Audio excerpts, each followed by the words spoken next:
God modeuge. Så skal det handle om noget helt andet. I Sri Lanka hævder regeringen, at oprørshæren, de tamilske tigre, snart er nedkæmpet. I dag genlød hovedstaden Colombo af militærmusik. Det var nemlig 61-årsdagen for Sri Lankas uafhængighed.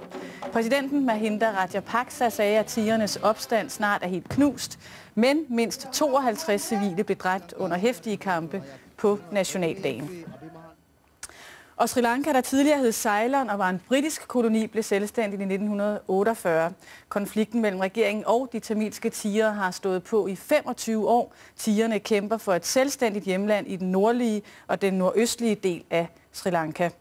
Konflikten har været en af de blodigste borgerkrige i vor tid. Mindst 70.000 mennesker menes dræbt, og de tamilske tigre var også blandt de første, der brugte selvmordsbomber som våben.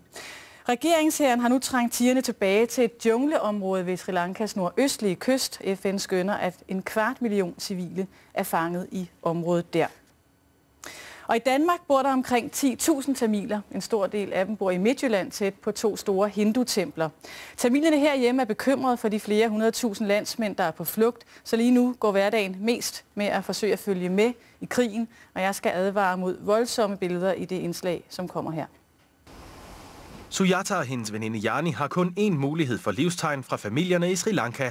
Internettets billeder af krig og mord, og håbet om, at de ikke ser familier og venner på billederne. Jamen, det er jo via internettet, hvor vi hver dag skal stå op og se, om der kommer billeder af vores familiemedlemmer, bekendte, sårede eller døde eller i live.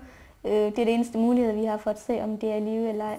Der er ingen telefonisk kontakt overhovedet. De 2 kvinder er begge opvokset i Danmark, men med stærke bånd til fædrelandet. Hvis jeg tager til Sri Lanka nu, står vores hus der, så er vores familie der. Man står altså sådan mellem tvivl og håb. Det gør jo ondt at se, at min familie, mine bekendte og de mennesker, jeg ser som min identitet, som mine medborgere, at de bliver udryddet.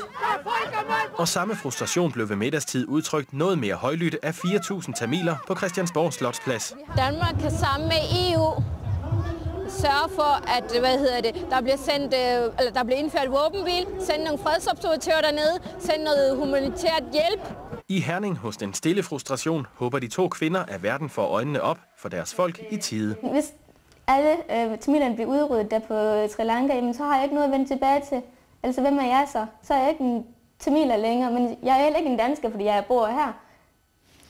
Og Dansk Flygtningehjælp gør lige nu klar til at sende akut hjælp til 150.000 tamiler på flugt. De danske hjælpeorganisationer kalder krigen for brutal for de civile.